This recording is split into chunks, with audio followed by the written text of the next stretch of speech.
Bom dia, a paz do Senhor para todos. Hoje, dia 28, 5h40 da manhã, está aqui mais um elo de oração, aqui dentro da nossa igreja.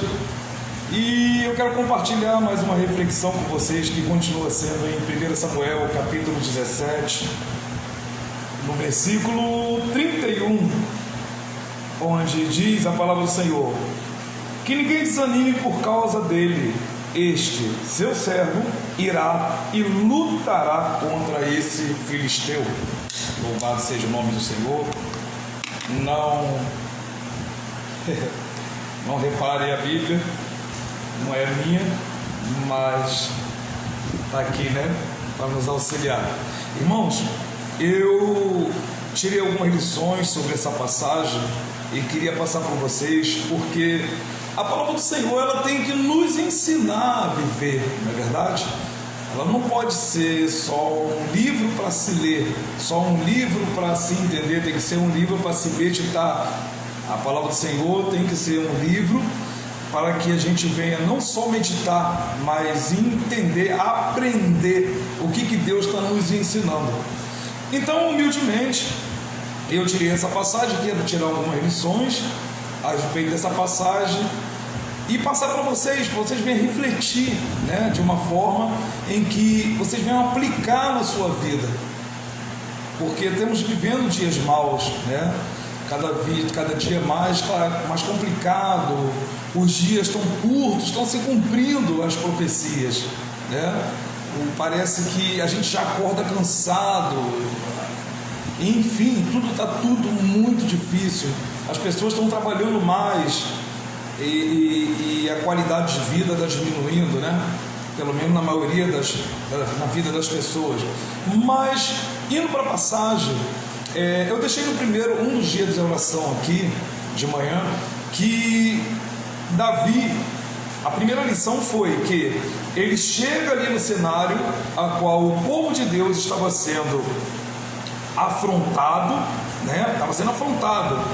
por um gigante chamado Golias, e ali você não vê Davi jejuando, Davi orando, Davi pedindo confirmação a Deus, Davi, enfim, fazendo campanha para esperar uma resposta do céu, se era de Deus ou não ele enfrentar esse gigante. O que eu aprendo com isso? Tem certas coisas, meus irmãos, que tem pessoas que estão esperando algum sinal do céu e alguma coisa sobrenatural acontecer para que ela venha tomar alguma decisão na vida dela. De repente no casamento, de repente no ministério, algumas áreas da sua vida não está boa, não está legal, está enfrentando o gigante, está passando por afronto, está passando por perseguição, não sei qual é o problema, mas eu venho aqui dizer que Davi sabia o que tinha que ser feito e não procrastinou, não ficou deixando para depois.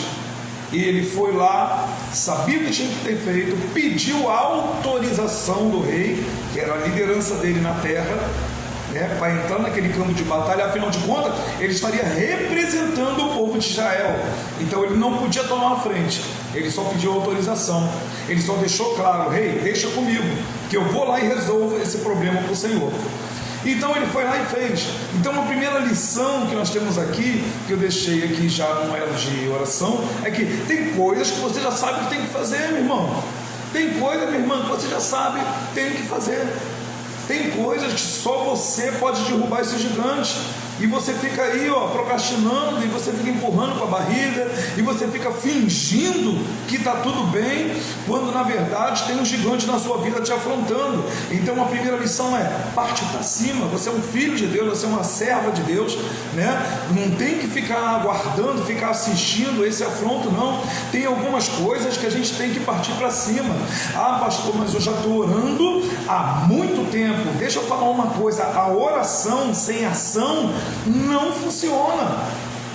Pode ter certeza do que eu estou te falando. Eu duvido, você pode ver homens na Bíblia que oraram, mas tiveram que fazer alguma coisa, tiveram que agir. Não só orar, mas tiveram que agir, né? Ainda que fugir, mas tiveram que agir. Então oração sem ação não funciona, gente, tá? Tem coisas que você sabe que tem que ser feito, vai e faz. Amém? Então eu quero passar aqui a segunda coisa que eu aprendo para nós nesse dia, nessa manhã chuvosa, está chovendo e muito, né? Veja bem, o que acontece? Davi agora entra numa batalha que particularmente não era dele. Ele entra num desafio que não era exatamente diretamente para ele, mas ele entende o seguinte: bom, o problema não é meu, mas eu estou vendo que o meu povo está com medo. Então, se esse gigante vencer, nós estamos em maus lençóis. É isso aí. Tem situações em que o problema às vezes nem é seu, mas você está vendo as coisas acontecerem. Você está vendo dia após dia a situação piorar.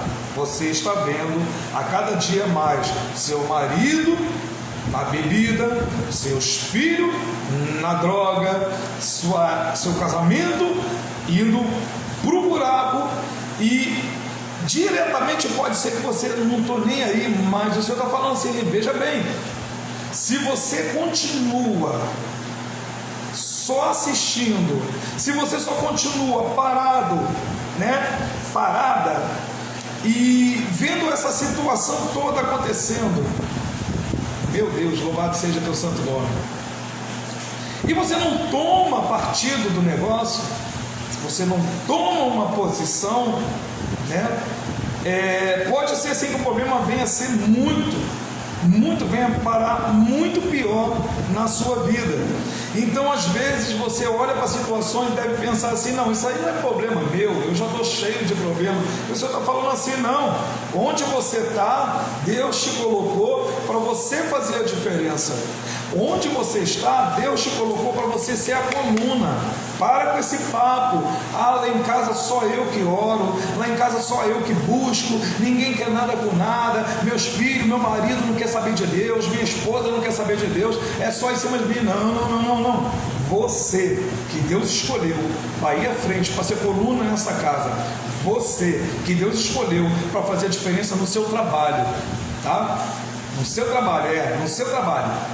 Onde você passar nesses corredores aí, apenas a paz do Senhor Jesus que você dá, as pessoas já vão começar a te olhar com olhos diferentes. Amém? As pessoas vão passar a te olhar com olhos diferentes. É porque tem crente que é só crente no dia de culto, dentro da igreja. Lá fora ele não quer ser sal, lá fora ele tem medo de ser luz. E onde você passar, você tem que fazer a diferença. Onde você passar, você tem que entender: você não vai mudar o mundo, mas o pouco que você fizer vai fazer a diferença. Pelo menos que você venha ser canal de bênção na vida de alguém, que você venha lançar uma palavra. Mas se não aceitar, mas a palavra foi lançada. Mas eu preguei, eu evangelizei e parece que não me deram ouvido nada, querido. A palavra foi plantada, com um certo tempo ela vai germinar e você vai ver onde é que isso vai dar. Amém? E a terceira lição e última: Davi agora, quando prometeu, Saul, deixa que eu vou lá, meu rei, eu vou lá e resolver esse negócio. Tentaram colocar uma armadura nele, e a história você já conhece. A armadura não deu, ficou pesada, né? Então ele foi lá com a roupa simples dele, singela, com as 5 pedrinhas, e com uma pedra ele resolveu o problema. Uma pedra ele resolveu o problema. O que nós aprendemos com isso? Não é a quantidade de recursos que você tem que vai resolver o seu problema. Não é a quantidade de dinheiro, a quantidade de sabedoria. Às vezes não é a quantidade de coisas que você tem à sua disposição, mas é com que habilidade você vai usar o pouco que você tem.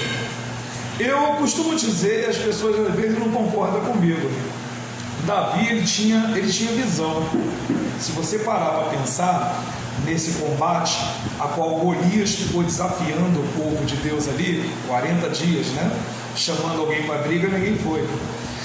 O pessoal só conseguiu enxergar essa luta por um ponto de vista. E eu quero compartilhar isso agora com vocês, que é muito importante. Todo cenário de guerra, principalmente esse, tinha pontos de vista. O ponto de vista de Golias era o seguinte: eu já venci, eu sou o mais forte aqui, entre todos os homens. 40 dias eu estou chamando alguém para briga e ninguém quer, né? Pois é, no ponto de vista do filisteu, Golias, o gigante, estava passando, no ponto de vista dele é o seguinte: isso aí está ganho, está comigo, sou eu sou o cara. No ponto de vista, ou seja, ele estava confiando na força do braço dele, ok? No ponto de vista dos filisteus, atrás dele, bom, nós temos um gigante que ninguém quer enfrentar, esse é o cara. Enquanto Golias estiver lá na frente, nós estaremos aqui afrontando e nada vai acontecer. Ou seja, no ponto de vista dos filisteus, eles estavam confiando no homem, eles estavam atrás de um campeão, confiando no homem. No ponto de vista do rei Saul, ele estava morrendo de medo, mas só tem um detalhe: o medo não deixou ele lembrar, o medo não deixou ele ver que ele estava à frente da nação de Israel, da nação de Deus, da nação escolhida pelo Senhor. Porque é assim, quando um homem ele não tem mais a presença de Deus, qualquer coisa assusta ele. Quando um homem não tem mais a presença do Senhor, qualquer desafio assusta ele, qualquer coisa faz ele entregar os pontos, qualquer coisa faz ele desanimar, qualquer coisinha, qualquer batalha, qualquer lutinha, qualquer prova, ele se entrega nas mãos do gigante. Então, no ponto de vista de Saul é tipo: não vou. Se eu mandar alguém, não vai, porque eles estão com medo. E se eu for, eu vou perder. No ponto de vista dele, ele já tinha entregue a luta. Ou seja, ele já estava se dando como derrotado. E quando você perde a visão, bastava uma simples ordem. Ele teria mudado o quadro disso tudo. Ou seja, ele não tinha a obrigação de aceitar o desafio. Para e pensa agora no que eu vou falar para você. Ele não tinha obrigação de aceitar o desafio, ele não tinha obrigação de aceitar a proposta de Golias, ele não tinha obrigação. Bastava ele falar o seguinte: irmãos, é o seguinte, lá tem um gigante afrontando a gente. Se aqui dentro do arraial não tem ninguém para enfrentar ele, né, de mano a mano, frente a frente, tete a tete, então vamos ao nosso exército e vamos pegar eles. Porque eu tenho certeza que Golias pode matar 1, 2, 3, 5 soldados, mas se juntar 10 homens, 20 homens em cima dele, a gente mata ele. Então vamos, o nosso grupo aqui, o nosso exército, vamos partir para cima dele. Eu não tenho que ficar aqui aceitando proposta do inimigo. Você está pegando o mistério? Proposta do inimigo, né? O inimigo fica no seu ouvido aí: larga sua casa, larga sua família, larga seu ministério, larga seu pastor, né? De repente sua vida vai melhorar, larga esse trabalho, é melhor ficar desempregado do que, entendeu? É proposta do inimigo. Não, ele não tinha que ficar aceitando, nem ouvindo proposta do inimigo. Então, ou seja, no ponto de vista de Saul, a luta, a briga já estava ganha pelos inimigos. Agora eu quero passar mais 2 pontos de vista, veja bem. O ponto de vista de Davi. O ponto de vista de Davi. Bom, eu estou aqui, meu rei. Não desfaleça seu coração. Deixa que o teu servo vai lá e resolve esse negócio. No ponto de vista de Davi, bom, eu estou com a arma de longo alcance, ou seja, a minha arma tem mais alcance à distância do que a dele. Já começa por aí, a primeira vantagem. A lança ele podia jogar, não sei, a 7, 9 metros. Não sei, a lança era pesadíssima. A arma de Davi alcança facilmente 25 metros, ou seja, Ele mata o gigante, ele mata o inimigo sem precisar nem chegar perto dele. Primeira vantagem. Segundo, Davi, por ser menorzinho, era muito mais rápido. Então para e pensa, para Golias acertar Davi à distância, uma lança, uma espada, não sei, seria muito mais complicado, porque Davi era novinho, era levinho, né?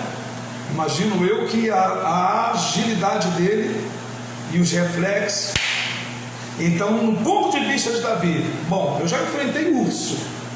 Se bobear um urso aqui, come esse cara. Eu já enfrentei leão. Se bobear, esse cara nem aguenta 5 minutinhos com o leão, né? Se eu já enfrentei adversário pior do que esse, do ponto de vista de Davi, essa luta está ganha. Está ganha. Ele tinha no coração que a luta estava ganha, porque ele deu a certeza: eu vou lá e vou matar esse gigante, em nome do Senhor dos Exércitos. Porque a outra observação, Davi não estava sozinho nessa peleja. Davi sabia, ele tinha convicção de quem foi que levantou ele, de quem foi que levantou, tomou ele pelas mãos e mandou ele naquela direção. Ele sabia quem ele servia, ainda que no pasto cuidando de ovelhas, ele sabia quem ele servia. Então, se você analisar, Davi estava muito mais vantagem do que Golias. No ponto de vista de Davi, eu estou em vantagem. Essa luta eu treinei para isso. Esse gigante para mim é tranquilo. Eu vou pegar ele, porque eu já enfrentei coisa pior. Deixa eu falar uma coisa para você, meu querido. Quem já passou por inferno, de repente você está ouvindo essa reflexão aqui, né? Quem já passou por inferno, não é qualquer demôniozinho que vai te assustar. Pensa no que você já enfrentou na sua vida, pensa no que você já passou, pensa no que você teve que superar, e aí você vai lembrar que o que você está passando agora é fácil de você enfrentar, tá? É porque às vezes você esquece que você, na sua vida, você já passou por algum treinamento. Em algum momento da sua vida você já passou por situações difíceis, aí a vida melhorou, a vida ficou boa, e agora você está passando isso, e agora você está com medo, mas você esqueceu que você já foi treinado pela vida para enfrentar desafios. Você não é fácil de vencer, não, querido, tá? Então, no ponto de vista de Davi, a luta estava ganha. Agora eu quero aqui conjecturar no ponto de vista do Senhor. Eu fico imaginando todo esse cenário lá embaixo, né? Isso não é heresia não, tá, gente? Estou conjecturando. Senão, se de repente daqui a pouco um teólogo vai vir aqui, vai assistir esse vídeo e vai começar a me atacar e falar um montão de coisa. Não, isso aqui eu estou conjecturando. Não estou falando que está na Bíblia, nada disso não, tá? Pelo amor de Deus. Conjecturando para trazer uma reflexão para nós. Eu fico imaginando o Senhor dos altos céus sentado no seu trono e olhando esse cenário para baixo. Eu fico imaginando um Deus olhando 40 dias o inimigo afrontando o povo dele. Eu fico olhando, eu fico imaginando o Senhor falando assim: meu Deus, estão afrontando o meu povo, o povo que eu separei, o povo que eu treinei, o povo que eu ensinei, o povo que eu conduzi. Ou seja, estão afrontando o meu povo. O meu povo. Aí eu fico imaginando agora ele olhando e vendo Davizinho chegando ali no cenário de guerra. E ele falando assim: finalmente, chegou o meu escolhido. Finalmente, chegou o meu escolhido. Vou continuar aqui só assistindo, porque esse menino vai fazer o que eu treinei ele a vida inteira para fazer. A vida desse menino não foi fácil, porque eu permiti isso, para que ele viesse a chegar ao ponto que chegou agora. E esse menino vai mostrar para essa nação que esse é um dos desafios que ele vai ter que enfrentar, e é um dos gigantes, o primeiro de uma série de gigantes que ele vai ter que matar. Chegou o meu escolhido. Eu fico imaginando Deus falando assim: chegou o meu escolhido. Agora ele chega e resolve essa situação. Como é que Deus está te olhando, meu irmão? Como é que Deus está olhando para você, minha irmã? Como uma fracassada, com medo? Como um filho dele, com medo dessa situação? Com medo desse gigante? Como é que dos céus Ele está olhando, Ele está te vendo nessa noite, nessa manhã? A última lição para nós, do ponto de vista de Deus, Ele confia mais em você do que você mesmo. Você tem um potencial dentro de você que Deus te deu. Você tem a presença do Espírito Santo dentro de você, que é o mais do que suficiente para você enfrentar qualquer tipo de batalha. O problema é, mais uma vez, Deus deposita mais confiança em você do que você mesmo. Essa que é uma verdade.